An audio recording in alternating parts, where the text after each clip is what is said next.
Hi, and welcome to Wine Uncorked with Tower. My name is Gil.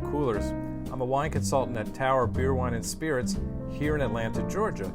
And today we're going to learn the art of sabering a champagne bottle.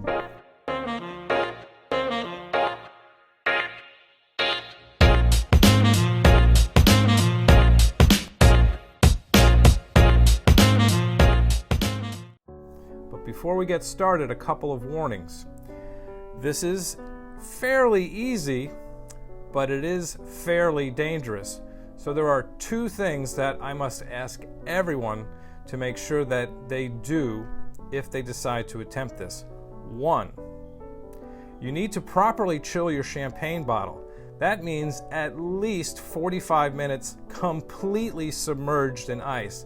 Let me repeat, completely submerged in ice.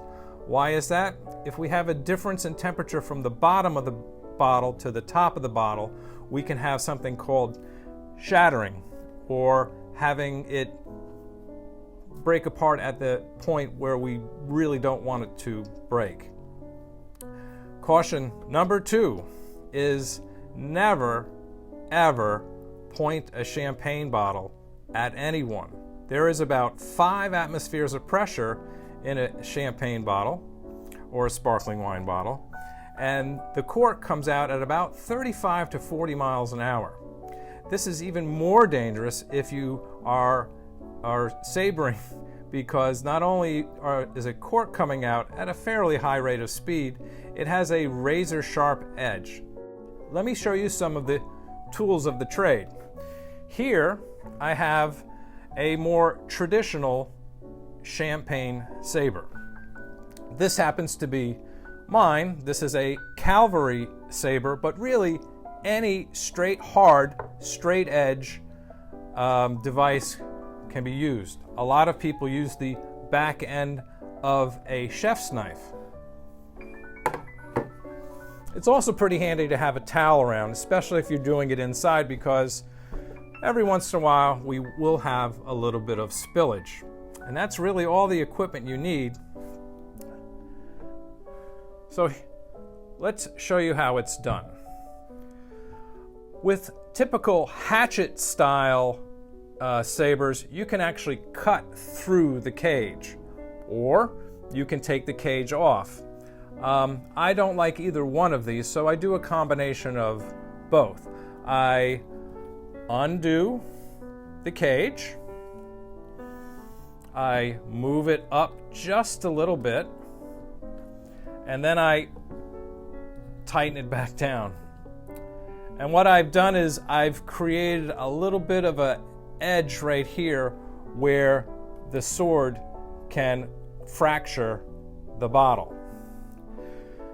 Now, a lot of people think that I'm actually cutting the top of the bottle off. Really what I'm doing is being like a jeweler, in fact, and I am going to create a little bit of weakness right here at the tip of the bottle, and I'm going to fracture the glass. In other words, make this one piece of glass into 2 pieces of glass.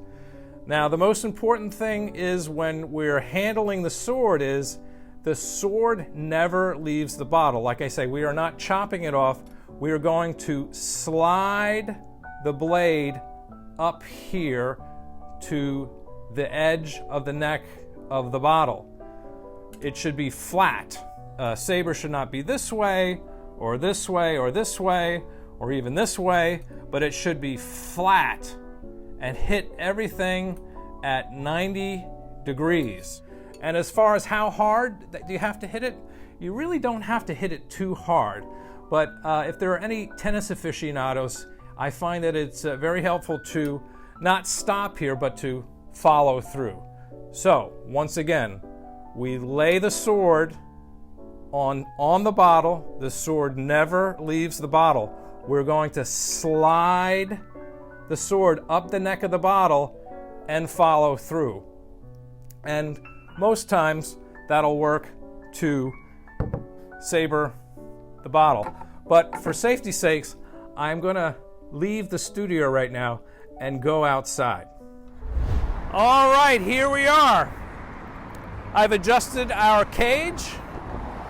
Remember, I put the sword, the saber, flat on the bottle.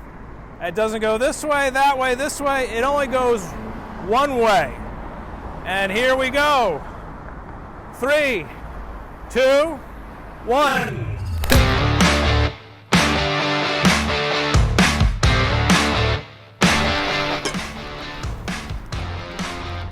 It goes in every time, I swear.